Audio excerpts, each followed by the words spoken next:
sur le sujet qui est vraiment, vraiment édifiant. On va prier pour le message. Seigneur, merci. Ta parole qui est vivante, qui est puissante. Seigneur, on te prie de disposer nos cœurs afin qu'elle accomplisse ce pourquoi, Seigneur, tu nous la donnes.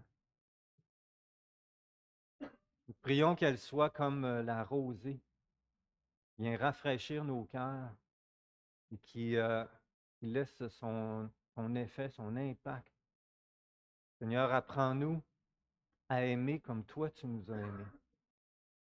Seigneur, viens toucher nos cœurs, te le demandons au nom de Jésus. Amen. On fait un petit retour dans Romains 12. Paul, il commence sur la base de tout ce qu'il a enseigné de Romains, particulièrement Romains 1 à 8.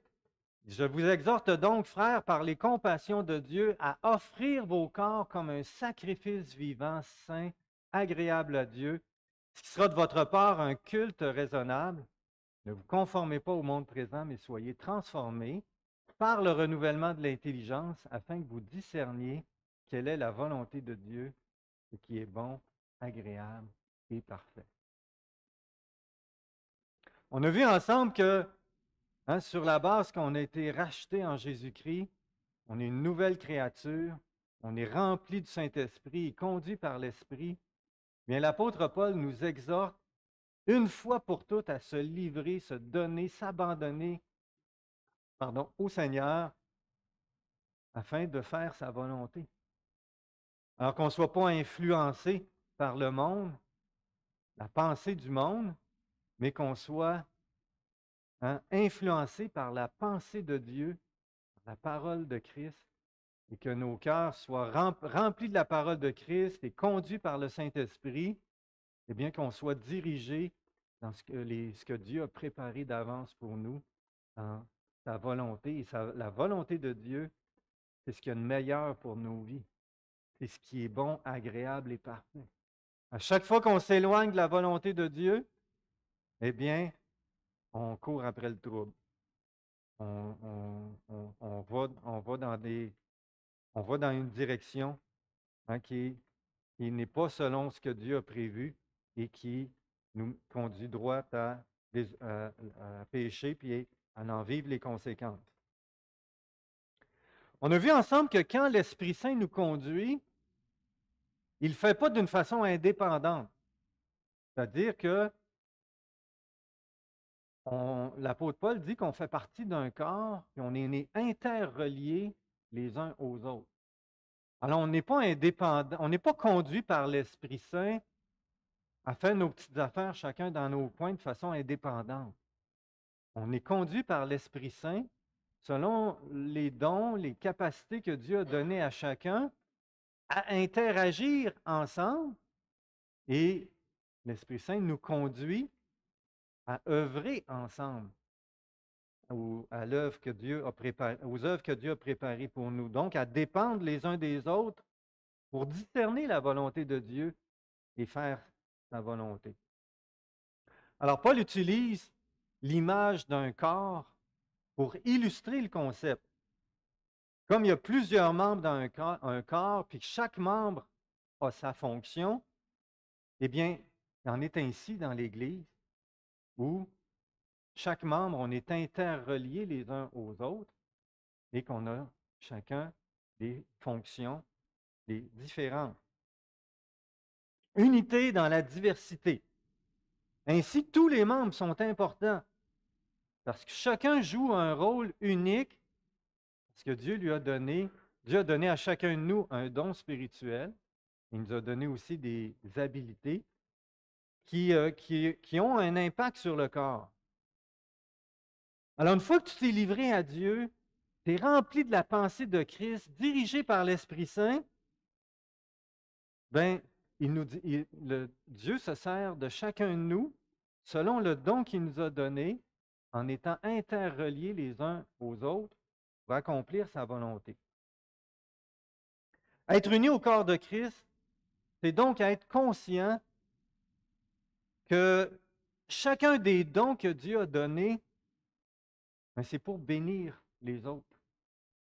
Et c'est pour que, ensemble, on accomplisse ce que Dieu, le dessein de Dieu. Donc, c'est être conscient que je fais partie de quelque chose qui est bien plus grand que moi-même. Je fais partie du projet de Dieu qui est de bâtir son Église. Et il se sert de chacun de nous pour ça. Alors, chaque membre est important. Pour contribuer à l'édification du corps de Christ, chacun des dons est donné pour bénir les autres. Alors, ce sont des dons de la grâce, puis quand ils sont exercés, bien, le corps il est actif, il est en santé, parce que les membres, chacun des membres prennent également soin des uns des autres. Maintenant, le plus important, c'est pas le don que Dieu nous a donné. Alors, par exemple, à l'Église de Corinthe, dans l'Épître aux Corinthiens, on constate que les chrétiens de l'Église de Corinthe, ils se vantaient d'avoir les uns par rapport aux autres, d'avoir les meilleurs dons. Mais les dons, ils ne sont pas donnés pour ça. Alors, le plus important, ce n'est pas le don que Dieu nous a donné, mais c'est de prendre soin les uns des autres avec amour. Alors, si tu ne connais pas ton don spirituel, ben commence à aimer en prenant soin des autres, et Dieu va mettre en lumière assez rapidement quel est ton don. Les autres vont le remarquer. Toi, tu ne le remarqueras peut-être pas, parce que c'est naturel pour toi, mais les autres vont le remarquer assez vite. Hey, tu as vraiment un don de Dieu pour ça. Alors, il n'est pas étonnant que, immédiatement après avoir parlé des dons spirituels, l'apôtre Paul nous parle de l'amour. Déjà, il le fait dans 1 Corinthiens. Il parle au chapitre 12. Il y a un chapitre complet sur les dons spirituels. Et tout de suite après, il y a un chapitre complet sur l'amour. Pourquoi?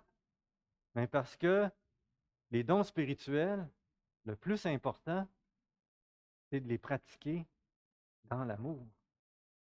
S'il n'y a pas l'amour, qu'est-ce que Paul nous dit dans 1 Corinthiens 13? Si je n'ai pas l'amour, ça ne sert à rien.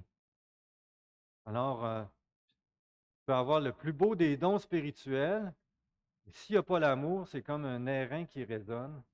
Ça fait bien du bruit, mais ça ne sert à pas grand-chose. C'est ce qu'il nous dit. Alors, c'est quoi aimer et comment aimer? J'ai lu l'anecdote suivante. Un jour, il y a un homme qui a passé devant une librairie de livres usagés et sur la vitrine, il a vu un livre qui s'intitule How to Hug. Comment faire une étreinte, comment on dit ça, là, faire un câlin, exactement. Alors, piqué de curiosité, il est rentré dans la librairie, il dit, oh, ça doit être intéressant ce livre-là.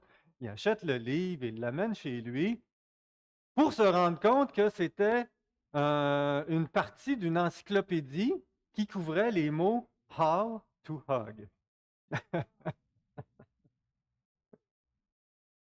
Euh, comment faire un câlin? Oui, c'est ça. Mais c'était une encyclopédie finalement. Alors, non, c'est pas tout à fait ça. Hein. C'est quoi aimer? Bien, Paul y répond avec une simplicité déconcertante. Puis, il nous explique comment concrètement aimer, des versets 10 à 21. On va regarder juste le verset 10 aujourd'hui ensemble. Tout d'abord, c'est quoi aimer? Est-ce qu'aimer, c'est être gentil avec les autres, qu'ils soient gentils avec nous? Non, c'est pas ça. Ça, c'est vouloir se faire aimer. C'est vouloir être aimé en retour.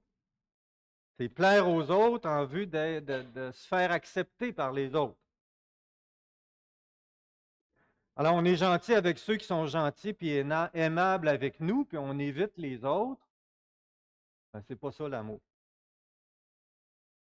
Ce n'est pas non plus paraître aimable, mais dans le fond de notre cœur, on l'enverrait promener, ou si on pouvait lui dire notre façon de penser, on y dirait. C'est pas ça aimer. Ça, c'est agir de manière convenable pour s'éviter des problèmes. Hein, c'est bien paraître en société. Mais ce n'est pas l'amour. Alors, Paul nous dit, c'est quoi l'amour? Verset 9, Romains 12, verset 9. Il dit que l'amour soit sans hypocrisie. Ayez le mal en horreur, attachez-vous fortement au bien. Dans la langue originale, en grec, Paul est très bref. Il sous-entend le verbe principal. Je vous lis comment est-ce qu'il l'a écrit en grec. L'amour sans hypocrisie, ayant continuellement le mal en horreur et étant continuellement fortement attaché au bien.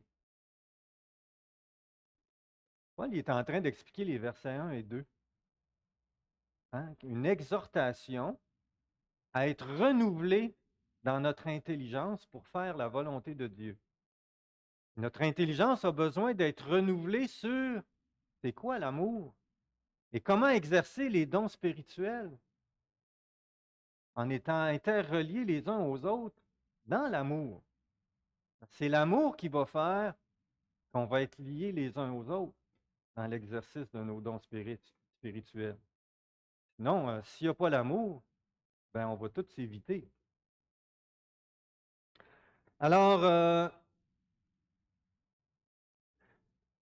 la première chose qui est importante, c'est d'exercer notre don avec amour. Hein, on ne doit pas exercer notre don spirituel pour se mettre en valeur, pour se faire accepter par les autres, pour recevoir de l'appréciation, des éloges, des compliments. On exerce notre don spirituel simplement par amour, et l'amour, un amour sans hypocrisie. On pourrait traduire hypocrisie par sans masque, hein, sans faire semblant. Si quelqu'un peut servir avec son don spirituel, mais en faisant semblant de le faire d'une façon désintéressée, parce que l'amour est désintéressé, alors que dans son cœur, au contraire, il cherche son intérêt personnel, cherche à attirer l'attention, cherche à être valorisé, cherche à être reconnu, avoir avoir l'approbation des autres. Ça, c'est pas aimer. C'est rechercher son intérêt personnel en aidant les autres. Et c'est assez commun. Si on veut être vraiment honnête avec nous-mêmes, hein, combien de fois qu'on a fait ça? Hein, qu'on a cherché à aider, à être gentil, à être agréable. Dans le fond, on cherchait notre intérêt en premier. Alors, c'est naturel au comportement humain. Et c'est pas de ça que Paul y parle, qui est aimer. Alors, Paul s'inspire des paroles de Jésus qui a dit ceci. Si vous aimez ceux qui vous aiment, quelle récompense méritez-vous? Les collecteurs d'impôts n'agissent-ils pas de même? En passant, les collecteurs d'impôts, c'est parmi les personnes les plus détestées chez les Juifs. Parce qu'ils travaillaient pour les Romains et les Romains, c'était leur ennemi. Puis en plus, c'était des gens qui se permettaient bien des choses qui étaient interdites chez les Juifs et dans la loi de Dieu. Alors, ils étaient aussi méprisés pour ça. Alors, ce que Jésus dit, finalement, c'est que si les gens les plus détestables et les plus méprisables de la société, ils font ça, aimer ceux qui les aiment, ben on n'a pas grand mérite de faire comme eux. Alors, c'est un amour pour bien paraître, hein, qui fait semblant, qui est intéressé, parce que ça rapporte quelque chose. Et quand l'intérêt disparaît, qu'est-ce qui se passe? Ben, le naturel, il ressort au galop, hein? Du genre, ah, l'écœurant! Après tout ce que je lui ai fait, il ose me faire une affaire comme ça. Hey, c'est fini les bonnes manières, il va manger de la chenoute. Il a semé le vent, il va récolter la tempête. Bon, on le dit peut-être pas comme ça, mais on fait juste tasser, mettre de côté.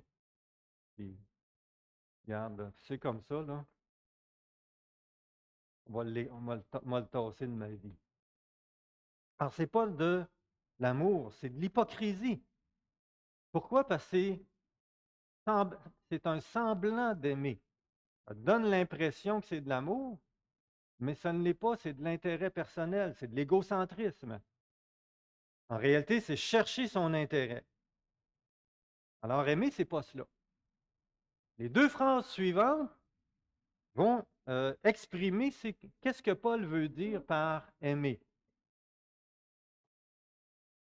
Alors, ayant continuellement le mal en horreur et étant continuellement, fortement attaché au bien.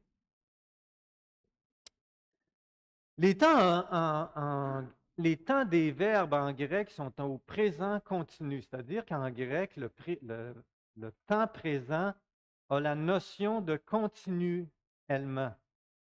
C'est pour ça que je l'ai rajouté dans le texte. Ayant continuellement le mal en horreur et étant continuellement fortement attaché au bien. Je vous donne un exemple dans la première épître de Jean. Jean, il va dire que celui qui connaît Dieu ne pêche pas. Ça semble contradictoire parce qu'il dit au chapitre 1 que celui qui dit qu'il n'a pas de péché est un menteur. Parce que dans le temps présent, il y a la notion de continuité. Donc, ce que Jean est en train de dire, c'est que celui qui connaît Dieu ne pêche pas continuellement. C'est-à-dire qu'à un moment donné, il se repent et il arrête. Alors, il faut le savoir que le temps de verbe au présent en grec a la notion de continuité. Et je l'ai rajouté dans le texte ici. Fortement attaché au bien, c'est un mot grec qui a donné en français coller. Qu'on soit collé au bien, fortement attaché. Genre crazy glue. Alors, achetez-vous de la crazy glue au bien. Que vous soyez fortement attaché au bien, et appliquez-en généreusement sur les deux surfaces. Alors, c'est un peu ce que Paul dit, d'être fortement attaché au bien et plus capable de t'en décoller. Ensuite, il dit, ayez en tout le temps le mal en horreur. Ce que ça veut dire, c'est, ayez le mal en horreur, pas juste quand tout va bien. C'est facile d'être gentil et aimable quand ça va bien.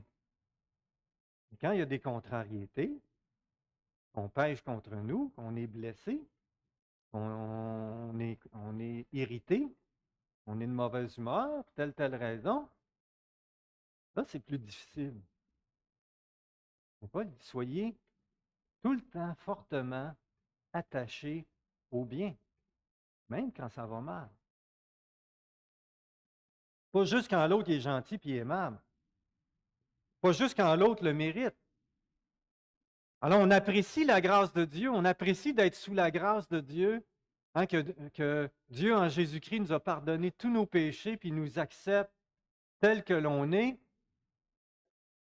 Mais cette grâce qu'on apprécie de Dieu, il nous invite à la vivre avec nos frères et sœurs et avec même les gens du monde. C'est d'appliquer la même grâce envers les autres que Dieu a appliquée envers nous en Jésus-Christ. C'est ça, aimer. C'est d'appliquer la grâce dans nos relations avec les autres, même quand c'est difficile, surtout quand c'est difficile. Alors, ayez en tout temps le mal en horreur, toute forme de mal. D'abord dans nos pensées. Quand on pense, tu ne perds rien pour attendre, tu vas, attends la prochaine fois, tu vas voir. Ça commence dans nos pensées. C'est quoi cette pensée-là? On la rejette tout de suite. Évidemment, en parole, on manque de douceur, de patience, on a des paroles dures, des paroles blessantes. Avant même, c'est sur le point de sortir. C'est quoi ça? Ça n'a pas d'affaire là sur ma bouche. On rejette ça. Le mal en horreur, c'est horrible. En action, évidemment, par omission. Hein? Et là, il va s'arranger tout seul, lui. Il faut être sûr de ça. Ah, par omission. Toute forme de mal en horreur, tout le temps. C'est pas mal plus fréquent hein, qu'on pourrait le penser au premier abord. Alors, Paul nous dit d'être fortement attaché au bien, d'être crazy glue au bien, et de rejeter toute forme de mal dans toutes les formes, pensée, parole, action, omission. J'aime bien l'expression crazy glue. Crazy glue, ça veut dire colle folle. Crazy, ça veut dire fou. Parce qu'aimer comme Jésus, aimer comme Jésus, c'est un petit peu fou. C'est un petit peu crazy. Regardons ce que Jésus a dit dans Matthieu 5. Vous avez appris qu'il a été dit œil pour œil et dent pour dent. Alors, cette loi-là a été donnée par Dieu pour pas que quelqu'un rende œil pour la tête au complet ou dent pour un bras. OK, pour en remettre plus que ce qui a été fait. Donc, Dieu a mis cette loi-là pour que les hommes soient justes dans leur sentence. OK? Tu es fait couper un doigt, mais tu n'exiges pas plus qu'un doigt. C'était pour ça que la loi a été donnée. C'était pas pour absolument rendre à l'autre ce qu'il méritait. Là. OK, alors je continue. Mais moi, je vous dis de ne pas résister aux méchants. Quelqu'un te gifle sur la joue droite, dans lui aussi l'autre. Si quelqu'un veut te faire un procès et prendre ta chemise, laisse-lui encore ton manteau. Si quelqu'un te force à faire 1 kilomètre, fais-en 2 avec lui. Donne à celui qui t'adresse une demande et ne te détourne pas de celui qui veut te faire un emprunt. Vous avez appris qu'il a été dit, tu aimeras ton prochain et tu détesteras ton ennemi. Mais moi, je vous dis, aimez vos ennemis. Bénissez ceux qui vous maudissent. Faites du bien à ceux qui vous détestent. Et priez pour ceux qui vous maltraitent et qui vous persécutent. Pas mal fou, ça, comme amour. Hein? Fait que si Jésus nous demande de vivre ça avec les non-croyants, à combien plus entre nous? Un jour, il y a un couple un homme il est venu voir le pasteur et il dit je ne suis plus capable de supporter ma femme. Fais quelque chose. Fait que le pasteur, il dit considère-la comme ton ennemi. Ouais, il ne comprenait rien. Ben oui, Jésus dit d'aimer ses ennemis. Ouais. Fait qu'on a vraiment besoin de la crise igloo du Seigneur. Mais j'ai une bonne nouvelle pour nous. C'est que Dieu, il en a une fabrication complète. Il y en a une immense usine. Il en fabrique autant qu'on en veut. On a juste à lui demander pour qu'il nous en fournisse autant qu'on a besoin. Alors, la crise igloo nous en donne à quiconque la demande. Le fruit de l'esprit, c'est l'amour.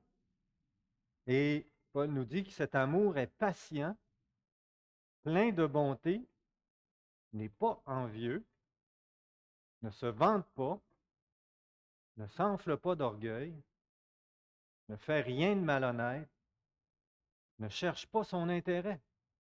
Contrairement à notre amour humain, comme j'expliquais tantôt, qui est intéressé, l'amour ne cherche le véritable amour ne cherche pas son intérêt. Il ne s'irrite pas. Il ne soupçonne pas le mal. Il ne se réjouit pas de l'injustice, mais il se réjouit de la vérité. Il pardonne tout. Il croit tout. Il espère tout. Il supporte tout. Ça aussi, c'est pas mal fou comme amour. Hein? La vraie crazy glue. Alors, L'amour, c'est pas de bien paraître pour être bien accepté en retour. L'amour, c'est Dieu qui la répand dans nos cœurs par le Saint-Esprit et qui nous donne la motivation, la foi. Parce que ça prend de la foi pour mettre ça en pratique. Faire confiance en Dieu. La foi, la force et le courage que Dieu nous donne pour aimer, hein, avec la crise igloo au bien. C'est lui qui le fait dans nos cœurs. Alors, je ne sais pas si vous êtes comme moi, mais moi, il m'en manque de la crise igloo. Souvent. Ce message-là ce matin, cette parole-là de Dieu ce matin m'exhorte. Quand je vois qu'il m'en manque, d'aller au Seigneur et de lui demander. Lui, il en a un troc bien plein. Il est prêt à m'en donner autant que j'en ai besoin. Alors, notre problème, frères et sœurs, c'est pas qu'on manque d'amour. Notre problème, c'est qu'on manque d'aller au Seigneur pour lui demander. On en a besoin. Et plus souvent on va y demander, bien plus on en a pour bénir nos relations entre frères et sœurs et même en dehors de l'Église. Alors, jusqu'au verset 21, Paul continue maintenant en décrivant comment aimer. Alors, il vient de nous dire c'est quoi aimer? Hein, c'est rejeter, avoir en horreur toute forme de mal et s'attacher fortement au bien.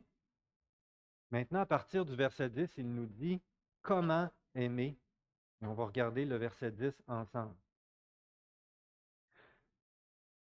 Paul va détailler ce qu'il veut dire par avoir continuellement le mal en horreur et être continuellement attaché au bien. Aimer, c'est tout d'abord d'avoir une affection particulière pour les frères et sœurs dans la foi. Il commence avec ça. Une affection fraternelle spéciale. Alors, verset 10, je vous l'ai traduit selon ce que le texte original devrait le rendre. Alors, j'ai ajouté le mot continuellement parce que c'est en lien avec la suite. J'ai mis le continuellement fortement attaché au bien. Je l'ai rattaché au verset 10 parce que c'est la suite logique. Et c'est encore plus évident dans le texte original. Étant continuellement fortement attaché au bien, ce bien étant l'amour fraternel les uns pour les autres, plein d'affection familiale. Le mot Paul emploie ici pour l'amour n'est pas le même qu'au verset 9.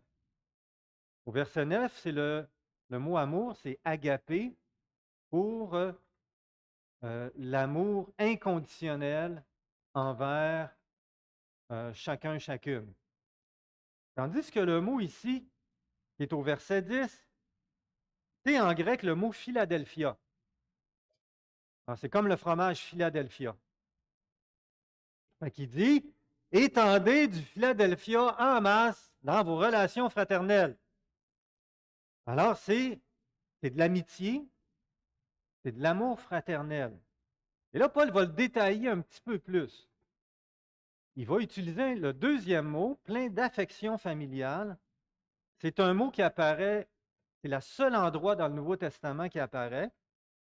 Et c'est un mot qui décrit l'affection spéciale, particulière qu'il y a dans les membres d'une même famille. Alors, c'est l'amour, c'est l'affection qu'il y a entre une mère et ses enfants, entre un père et ses enfants, entre les enfants d'une même famille. Un lien intime et très, très proche qu'ils ont les uns envers les autres. Entre le père, entre les conjoints aussi.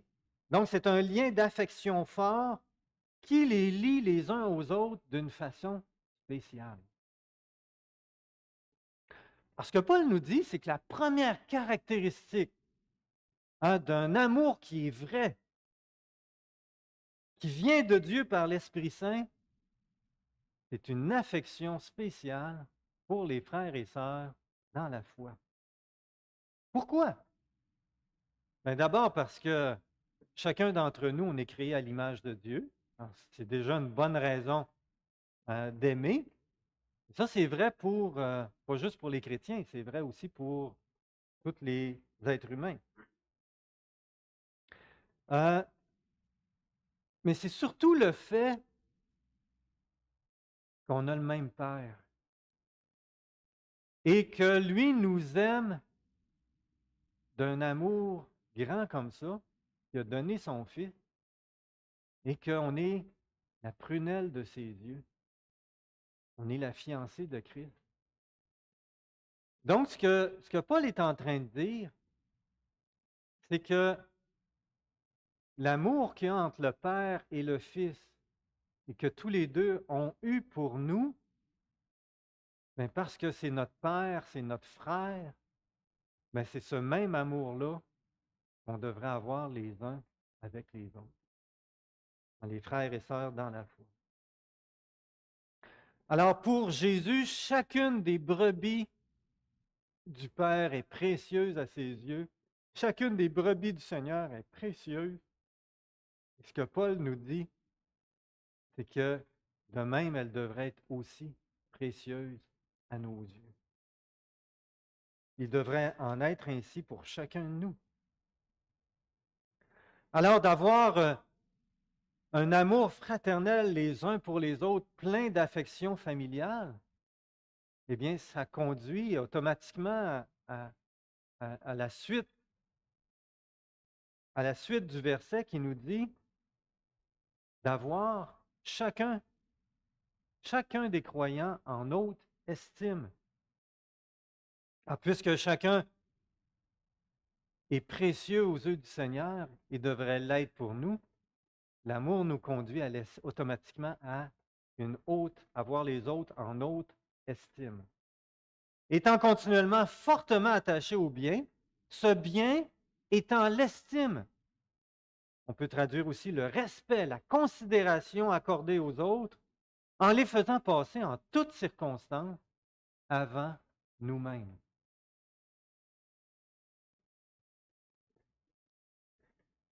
Aimer, c'est d'avoir les autres en haute estime, une estime qui les fait passer avant nous-mêmes. C'est accorder de l'importance à chaque enfant de Dieu dans le respect, l'honneur, l'estime. En notre présence remplie d'amour, je ne sais pas si vous avez déjà vécu ça.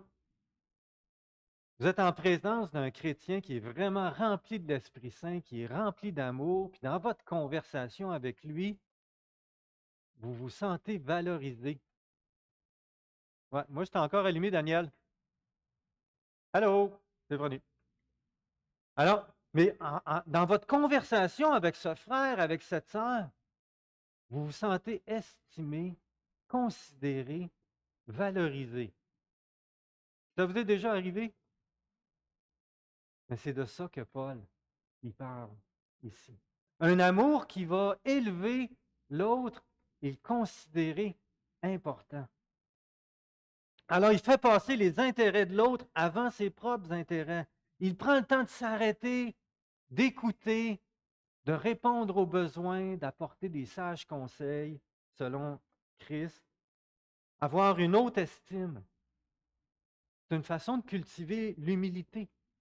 Comme Paul l'a écrit dans Philippiens 2,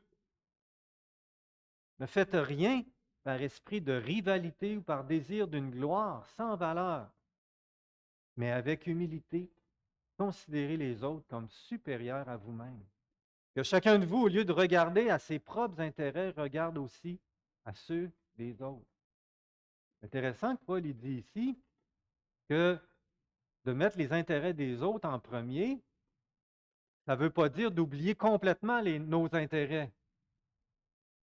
C'est ce que ça veut dire, c'est pas mettre nos intérêts en premier, d'ignorer ceux des autres.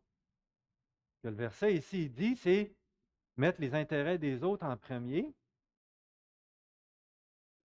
mais sans négliger, sans nécessairement mettre complètement de côté nos propres intérêts, mais les mettre juste au-dessus. Donc, c'est l'humilité. J'avais jamais fait le lien, entre l'amour et l'humilité.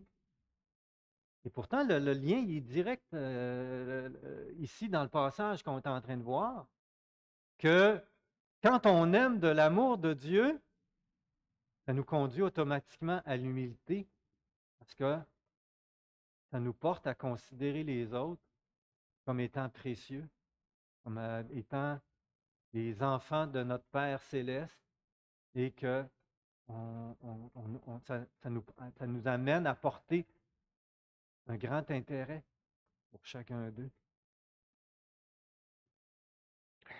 Alors, un chrétien rempli de l'amour de Dieu, il fait comme Jésus. Hein, quand on lit la vie de Jésus, c'est exactement ce qu'il faisait.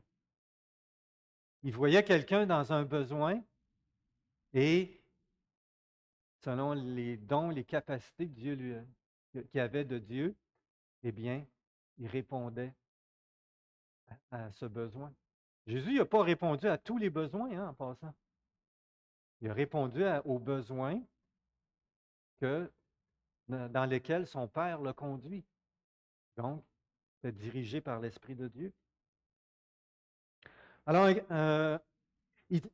un chrétien rempli de l'amour de Dieu tient les autres en haute estime avec humilité. Hein, il les considère, il les met juste au-dessus de ce qu'il se considère lui-même. Parce que chacune des brebis du Seigneur est précieuse à ses yeux, et il devrait en être ainsi pour chacun de nous.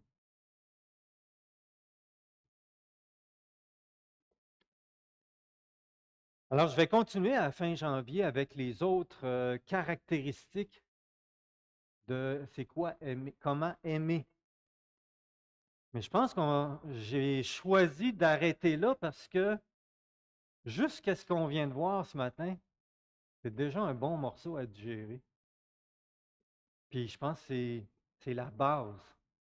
C'est la base sur laquelle toutes les autres caractéristiques de c'est quoi aimer vont, vont se fonder dessus. L'amour, l'affection fraternelle et l'humilité. Retenons ce matin que l'amour vient de Dieu. L'amour vrai, on ne l'a pas naturellement et c'est Dieu qui le donne. C'est l'expert en amour. Et si on veut connaître l'amour puis aimer, eh bien, on a juste à méditer sur ce que Dieu nous a donné, qui a donné son Fils, Jésus qui a donné sa vie pour nous, et regarder la vie de Jésus, et on va être inspiré à aimer comme lui. Puis on sait que la source de cet amour-là, on ne la trouvera pas en nous-mêmes. On a juste à venir à Dieu et lui demander. Il y a en masse de Crazy Glue pour nous fournir tant qu'on en a besoin. On peut en mettre généreusement ces deux surfaces. Alors, aimer, c'est quoi? Ayant continuellement le mal en horreur et étant continuellement fortement attaché au bien. Avec une affection spéciale pour les frères et sœurs, parce qu'on a le même Père et que notre Père a une affection spéciale pour chacun de ses enfants. Une affection qui s'exprime avec humilité, qui accorde une estime, un respect, une considération qui fait passer les autres avant nous-mêmes. Cet amour-là, c'est un amour qui est centré sur la volonté de Dieu. Je voudrais conclure avec quelques passages. 1 Corinthiens 16, 14, que tout ce que vous faites soit fait avec amour. Ça dit tout, hein? Nos dons spirituels, nos loisirs, à notre travail, à l'école, tout ce qu'on fait, c'est tout là, même dormir. On dort avec amour, le cœur rempli de joie. Éphésiens 4, 2. En toute humilité et douceur, avec patience, supportez-vous les uns les autres dans l'amour. Vraiment un verset qui résume bien qu'est-ce qu'on vient de voir au verset 10. En toute humilité et douceur, avec patience, supportez-vous les uns les autres dans l'amour. Mais juste ça, là, moi, si j'ai pas la crise igloo, je suis pas capable. Ouais. 1 Thessaloniciens 3,12. Que le Seigneur fasse grandir et déborder l'amour que vous avez les uns pour les autres et pour tous les hommes, à l'exemple de celui que nous avons pour vous. C'est pas beau, ça? Paul est en train de dire, regardez comment moi je vous ai aimé. Je ne vous ai pas aimé d'un amour naturel, je vous ai aimé de l'amour de Dieu. Déjà, vous le faites, vous le vivez ensemble, mais faites-le grandir et déborder d'amour encore plus. Ça, c'est 1 Thessaloniciens 3,12. Au chapitre 4, il va continuer en disant, vous n'avez pas besoin qu'on vous écrive au sujet de l'amour fraternel, car vous avez vous-même appris de Dieu à vous aimer les uns les autres, et c'est aussi ce que vous faites envers tous les frères et sœurs dans la Macédoine entière. Alors, la Macédoine, c'était une province de Grèce qui appartient à la Grèce, où Philippe et Thessalonique faisaient partie. Mais nous vous encourageons, frères et sœurs, à progresser encore. Ce que Paul est en train de leur dire. Et lâchez pas, les gars, les filles, d'aller réclamer de la crise igloo à Dieu. Lâchez pas. Continuez. Progressez encore. Allez y en demander encore plus. Puis mettez-en plus dans vos relations pour être soudés les uns aux autres dans une affection fraternelle spéciale.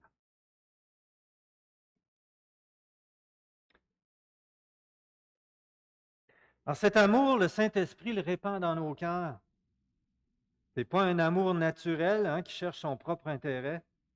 C'est un amour surnaturel qui vient de Dieu, qui transforme, qui change nos pensées, nos attitudes, nos comportements, nos paroles, nos actions, et qui met un baume sur toutes nos relations. En sentez-vous le besoin? Moi, j'ai préparé ce message-là, puis ça m'a fait sentir encore plus combien est-ce que j'en ai de besoin. Alors, j'espère que ça vous aide à réaliser comment est-ce qu'on en a tous besoin. Ça vous encourage à aller au Seigneur. Qu'à chaque fois que vous vivez une relation qui est difficile avec quelqu'un, ou que vous voyez que vous passez vos intérêts en premier, bien, allez au Seigneur. Seigneur, j'ai besoin de ta crise igloo. Peux-tu m'en fournir un tube? Prions. On va célébrer le repas du Seigneur. Et le repas du Seigneur, c'est un moment particulier, privilégié, pour se rappeler cet amour que Dieu a eu pour nous, pour célébrer cet amour qu'il nous a manifesté et pour réclamer cet amour-là dans nos vies. Prions. Père, je veux vraiment te remercier pour ce que l'apôtre Paul a écrit. Une belle exhortation à mettre nos dons spirituels en pratique, mais pas n'importe comment. Pas pour rechercher notre intérêt personnel, mais pour le faire avec un amour qui est désintéressé, un amour qui se donne, qui s'offre, et qui le fait avec humilité en plaçant les autres en premier. Seigneur, tu remets les bonnes choses à leur place dans nos vies. Et Père, combien on a besoin. On a besoin de réclamer à chaque jour cet amour-là. On a besoin de le réclamer même souvent dans la même journée. Seigneur, on te demande pardon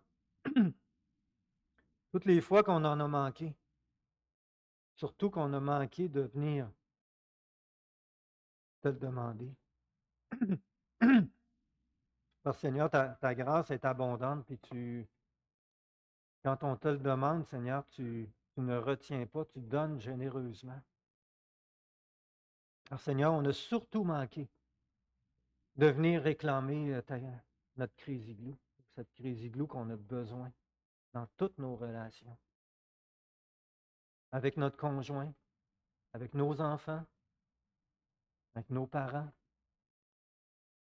avec nos frères et sœurs dans la chair, avec nos frères et sœurs dans l'Église, même avec les autres églises, à notre travail, à l'école, nos voisins, dans toutes les relations. Et Seigneur, on en a besoin pas mal souvent, à chaque jour. Seigneur, je te prie pour que ce message s'imprègne profondément dans nos cœurs, pour que on ne s'appuie pas sur notre naturel, mais qu'on vienne réclamer, Seigneur, ce que tu nous donnes généreusement par grâce. Cet amour que tu nous as manifesté en Jésus-Christ, que tu as révélé à nos cœurs, Seigneur, nous voulons le réclamer. Remplis nos cœurs de ton amour. Un amour désintéressé, un amour qui accorde toute la valeur et l'importance que toi tu accordes. D'abord à chacun de tes enfants, chacune de tes brebis, et tous ceux et celles qui sont créés à ton image. Merci, Père, au nom de Jésus.